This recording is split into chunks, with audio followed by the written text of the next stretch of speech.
नमस्कार, मैं हूं आमिल बेग। आप देख रहे हैं सिटी बुलेटिन न्यूज। पेश हैं आज के प्रमुख समाचार। विकास प्राधिकरण की नाक के नीचे ही अवैध कब्जेदारी का खेल चलता है और प्राधिकरण के कर्मचारी उसे देखते हैं। मामला तब तूल पकड़ गया जब वर्चस्व को लेकर के यहां हो गई जंग।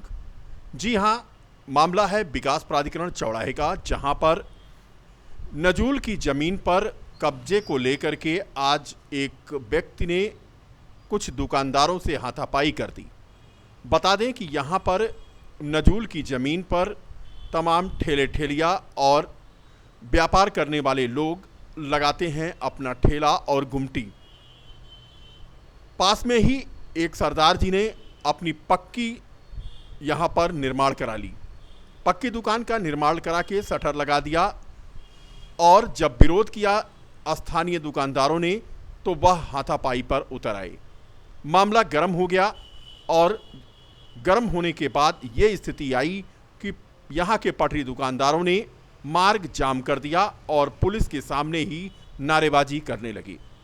कुल मिलाकर यहाँ पर अवैध कब्जे का मामला है और पास में ही यहाँ प्राधिकरण की बिल्डिंग है जिसमें अधिकारी से लेकर कर्मचारी रहते हैं, लेकिन अवैध अतिक्रमण को हटाने की जहमत कोई नहीं उठाता है। हाँ, हम लोगों की रोजी रोटी चलती है यहीं से। यहाँ परिवार साहब चलता 30-40 साल लोग यहाँ दुकान है। ये साहब अभी 10-15 साल से यहाँ पर आया है और ये जरा सी ज़मीन अंदर मतलब कराई फ्री होल्ड जो भी हुआ और पूरा कब्जा किया। और साहब रात में गेट लगा रहा साहब, देखिए रात में गेट और साहब दुकान हटाने के लिए साहब प्रक्रिया कर। ये सरदार सरदार कौन है? सरदार नाम बता भैया आपका? हरजीत सिंह नाम है भैया। क्या करते हैं वो यहाँ? यही गिट्टी मोरंग यही सब काम वाम करते हैं यहाँ भैया। इसकी शिकायत आपने जब नगर निगम से की तो अधिकारी आए? हाँ सर, हम लोगों ने शिकायत की सर, तो नगर निगम के अधिकारी आए थे। उन्होंने कहा भी कागज दिया नहीं कागज, और लोग लिखा पढ़ी कागज लेकर गए हैं। कागज लेकर अभी लिख के लेकर आएंगे। फिलहाल यहाँ पर हंगामा होता रहा। पूरा मामला गरमाया तो मौके पर पहुंची पुलिस, लेकिन उससे पहले नगर निगम के भी लोग यहाँ पर पहुंचे थे और अवैध अतिक्रमण करके पक्की दुकान बना चुके और सीमेंट मोरंग की दुकान खोल चुके सरदार जी से उन्होंने कागजात भी मांगे, लेकिन उन्होंने कोई कागजात नहीं दिखाए। इसी दौरान सरदार जी नाराज हुए और स्थानीय 1-2 दुकानदारों की उन्होंने पिटाई कर दी। फिलहाल मौके पर पहुंची पुलिस ने भी पूरे प्रकरण की लेपापोती कर दी है। सर जो है हम लोगों की दुकानें यहाँ करीब 25-30 साल से दुकानें हैं हम लोगों की यहाँ पे। यहाँ अमृत योजना के तहत सरकारी ट्यूबवेल लग रही थी, हम लोग दुकान दूसरी तरफ कर लिए। जो है दूसरी तरफ करने के बाद ये सरदार जी जो हैं बगल में सीमेंट और मोरंग वाले जो है ये रातों रात जो है अपना शटर और रुकवाने गए तो इन्होंने जान से मारने की धमकी, गाली गुप्ता दिया, हम लोग भगा दिया। जो हिंदू राष्ट्र घोषित करने की मांग को लेकर के तपस्वी छावनी के महंत परमहंस दास आमरण अनशन पर बैठे हैं। आज उनका आमरण अनशन 5वें दिन भी जारी रहा। परमहंस दास का कहना है कि भारत को हिंदू राष्ट्र घोषित किया जाए। हिंदू राष्ट्र के समर्थन में हिंदू समाज पार्टी आमरण अनशन पर बैठे परमहंस के समर्थन में आज आगे आई। भारत को हिंदू राष्ट्र घोषित करने के लिए मेरा आमरण अनशन चल रहा है, आज 5वां दिन है। और महामहिम राष्ट्रपति महोदय, प्रधानमंत्री, गृह मंत्री, मुख्यमंत्री से लेकर जिलाधिकारी तक 6 महीना पहले ही हमने सूचना दे दिया था, क्योंकि जब देश आज़ाद हुआ तो मुस्लिम समुदाय के लोगों ने कहा कि दो सिद्धांत को मानने वाले लोग एक जगह नहीं रह सकते, तो उनको पाकिस्तान और बांग्लादेश दिया गया, जो मुस्लिम देशों को घोषित कर लिए। एक अन्य मामले में आज तपस्वी छावनी के संत परमहंस दास पर केस भी दर्ज हुआ, वह भी महामारी अधिनियम के तहत दर्ज हुआ। 4 दिन पहले राम जानकी मंदिर गोंडा पहुंचे थे परमहंस। मंदिर के पुजारी सम्राट दास को गोली मार दी गई थी और मंदिर पर पहुंचकर जगत गुरु ने अभद्र शब्दों का प्रयोग किया था। जनप्रतिनिधि और अफसरों के लिए उन्होंने अमर्यादित शब्द का प्रयोग किया था। इटिया थोक कोतवाली पुलिस ने उनके खिलाफ मामला दर्ज किया है।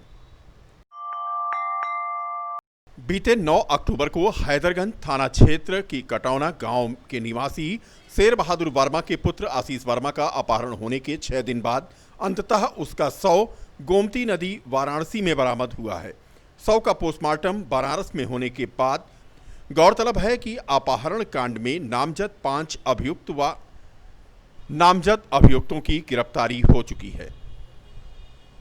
इसी बीच खलिहान की भूमि पर कब्जेदारी को लेकर उठे विवाद की जड़ में जाते हुए स्थानीय तहसील प्रशासन ने लापरवाही बरतने के आरोप में कटौना गांव के लेखपाल व हैदरगंज सर्किल के राजस्व निरीक्षक को भी निलंबित कर दिया था।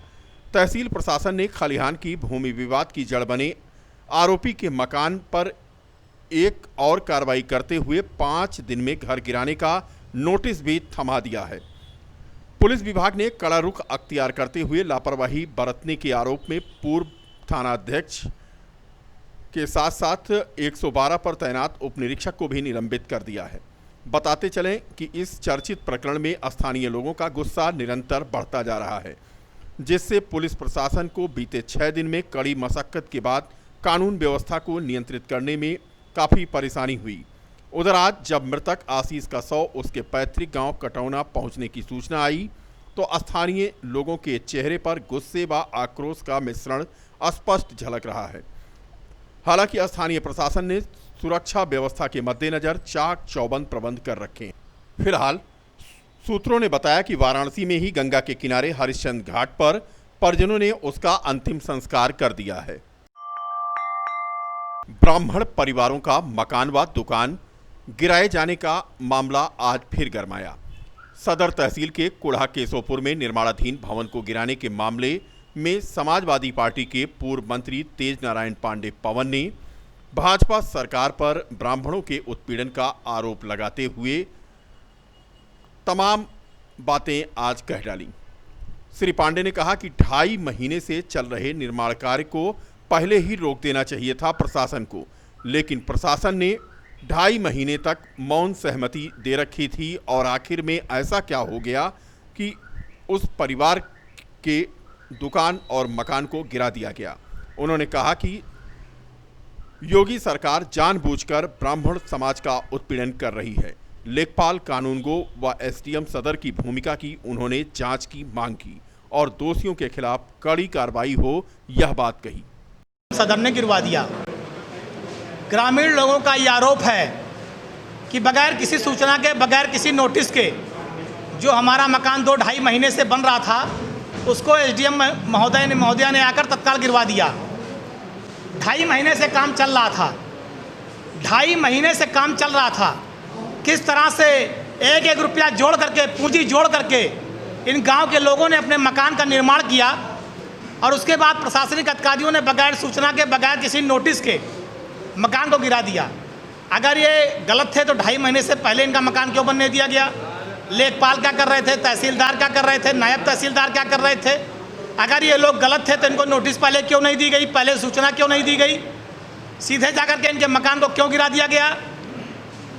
बर्बरता पूर्वक अपराधियों द्वारा, अधिकारियों द्वारा अपराधियों जैसा और गैंगस्टर जैसा व्यवहार किया जाना इस योगी आदित्यनाथ की सरकार में बहुत ही दुर्भाग्यपूर्ण है, जिसकी मैं निंदा करता हूं। पूरी समाजवादी पार्टी निंदा करती है और हम चाहते हैं जिलाधिकारी महोदय फैजाबाद से कि इस पूरे घटना चक्र में 2.5 महीने के कार्यकाल में जो ये मकान बनना शुरू हुआ, इसमें एसडीएम से लेकर तहसीलदार, नायब तहसीलदार, लेखपाल की भूमिका की जांच होनी चाहिए।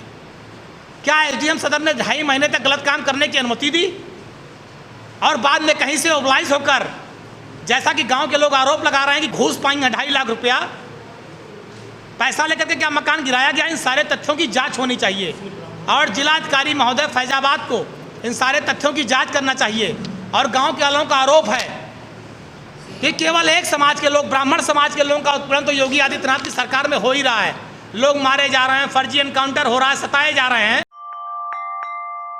31,277 शिक्षकों की भर्ती के मामले में शुक्रवार को 740 शिक्षक जो अयोध्या में नियुक्ति पाएंगे उनको प्रभारी मंत्री नीलकंठ तिवारी के द्वारा नियुक्ति पत्र का वितरण राजकीय बालिका इंटर कॉलेज में किया जाएगा। आज महिलाओं की काउंसलिंग थी और इस मौके पर डाइट की प्राचार्य संध्या श्रीवास्तव और जिला बेसिक शिक्षा अधिकारी समेत अन्य लोगों ने काउंसलिंग कराई। के करीब बच्चे थे जिसमें 278 महिलाओं का कल हो गया था और बाकी पुरुषों का आज था। सभी की काउंसलिंग हो गई है। 5 बजे तक आपको एग्जैक्ट पता चल जाएगा कितने लोग उपस्थित हुए। कल जो है इन लोगों को नियुक्ति पत्र बांटा जाएगा और इसमें माननीय सांसद, विधायक, पूरे माननीय गण लोगों की उपस्थिति में कल 1 बजे के बाद से कार्यक्रम आयोजित किया गया है। शारदीय नवरात्रि की तैयारियों को लेकर मंदिरों में रंग रोगन का कार्य अंतिम दौर में है। शनिवार से शारदीय नवरात्रि शुरू हो जाएगी। ऐसे में शीतला माता मंदिर में भी तैयारियां जोरों पर हैं। बता दें कि दुर्गा प्रतिमा पंडाल लगाए जाने के मामले में केंद्रीय दुर्गा पूजा समिति ने जिला प्रशासन से शहर के 34 वैकल्पिक स्थानों पर दुर्गा प्रतिमा पंडाल लगाए जाने की अनुमति मांगी है। जिलाधिकारी के आदेश पर सिटी मजिस्ट्रेट ने आज टीम के साथ शहर का भ्रमण भी किया और 10 से 12 स्थानों पर सशस्त्र अनुमति मिलने की संभावना भी जताई जा रही है। फिलहाल घर के आंगन व घर के प्रांगण में ही दुर्गा पंडाल इस बार लगाए जाएंगे और आसपास के लोगों से अनापत्ति प्रमाण पत्र भी लेना होगा। दूसरी तरफ दुर्गा पूजा प्रतिमा बनाने वालों की भी आज दशा देखी हमारी टीम ने। हम आपको ले चलते हैं बीकापुर, जहां से हमारे संवाददाता संदीप ने भेजी है ये रिपोर्ट। शारदीय नवरात्रि प्रारंभ होने में मात्र चंद दिन शेष। वहीं दूसरी ओर माता का दरबार सजाने में तल्लीन मूर्तिकार कारीगरों के हुनर में भी जैसे दिन रात एक कर देने की होड़ मची हुई है। हालांकि कोविड-19 के कारण महामारी के दौर में पड़ने वाले इस नवरात्रि में महामारी का असर साफ दिखाई पड़ रहा है, मगर माता के भक्तों के हौसलों के आगे मानो महामारी ने भी घुटने टेक दिए हों। तैयारियां जोरों पर हैं। कार्यशालाओं में प्रतिमाओं को सजाने संवारने का कार्य अंतिम दौर में है।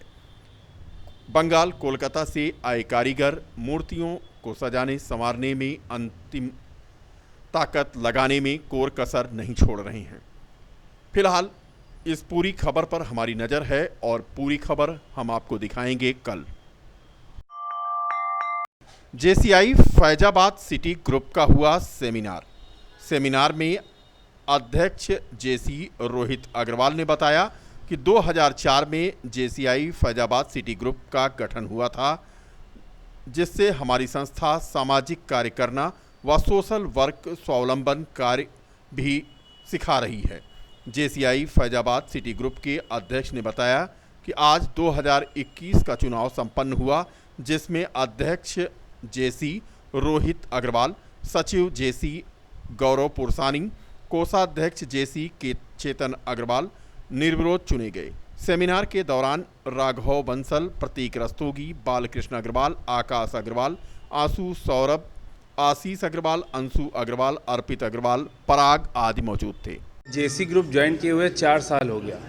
जिस तरह माँ बाप को पाल पोस के बच्चे को बड़ा करते हैं, फिर बच्चे का कर्तव्य होता है कि उसको वापस अपना कर्तव्य निभाने का मौका मिलता है, उसी प्रकार मुझे ये मौका मिला है। कार्यों के बारे में पूर्ण जानकारी है। मैं पहले एक महत्वपूर्ण पद पे रह चुका हूँ, सारे कार्य कर चुका हूँ। आगे भी उम्मीद है कि अपने अध्यक्ष जी के साथ और सहयोग से इसके कोष को संभाल सकूँगा। संस्था एक विश्व रूपी सामाजिक संस्था है और इसमें सामाजिक कार्यों के साथ साथ आपका जो स्वावलंबन आत्मनिर्भर होने की चीज़ें हैं वो सब भी सिखाई और बताई जाती हैं। जिले में अवैध रूप से जमीन कब्जे का मामला सामने आया है। दबंगों ने पहले तो फर्जी कागजातों के सहारे जमीन अपने नाम करा ली और फिर जबरन दुकान का ताला काटकर अपना ताला लगा दिया, जिसकी शिकायत लेकर पीड़ित आला अधिकारियों की चौखट चूम रहा है, लेकिन कार्रवाई के नाम पर केवल कोरा आश्वासन ही मिल रहा है। इसी कड़ी में पीड़ित ने डीआईजी एसएसपी दीपक कुमार से मुलाकात कर अपना दर्द बताया। बता दें कि मामला कोतवाली नगर के अंगूरी बाग का है, जहां पर धोखे से पीड़ित की जमीन अपने नाम करा ली गई और इसकी जानकारी पीड़ित को जब हुई तो वह सब रजिस्ट्रार के यहाँ आपत्ति लगा चुका है, लेकिन दबंगों ने मौका देखकर जबरन जमीन पर अपना ताला लगा दिया है। इसके पहले हम 7 तारीख को उन्होंने कहा कि एफआईआर हो जाएगी दोषियों के खिलाफ। सीओ साहब से मिलिए, सीओ साहब से हमने मिला तो सीओ साहब के कोई एसडीएम या कोई सक्षम अधिकारी से लिखवा के लेके आओ तो एफआईआर होगी सर। और हमारा इस ज़मीन का विवाद अलका गुप्ता से काफ़ी दिनों चल रहा है। हम जो है इसके पहले वो ज़मीन वहीं बेचना चाह रही थी। मैं जो है 15/6/2019 को आपत्ति लगा दी रजिस्ट्री ऑफिस में कि हमारे जो है बिना जानकारी का कोई भी मुकदमा, कोई भी बैनामा यहाँ ना किया जाए। मगर उसके कूट रचना से जो है उन्होंने जो है 4/10/2019 को हम कोर्ट पे थे, उन्होंने मेरी दुकान का ताला काट के अपना ताला लगा दिया। विवाद ऐसे चलता रहा, ताला काट के मेरी दुकान कब्जा कर लिए। मैं जात का दलित हूँ, मेरी कोई सुनवाई नहीं भी हुई। फिर कप्तान साहब ने एफआईआर किया, सीओ साहब को बोला अभी 5 रसिया को, फिर उन्होंने विवेचना की। उसके बाद में एफआईआर में लिखी गई, धारा हल्की लिखी गई, उसमें उमेश चंद गुप्ता का पागल दोषी करार करते हुए उनको निकाल दिया उनको जो एफआईआर से। आज के लिए बस इतना ही। कल फिर मिलेंगे इसी समय इसी चैनल पर। तब तक के लिए नमस्कार।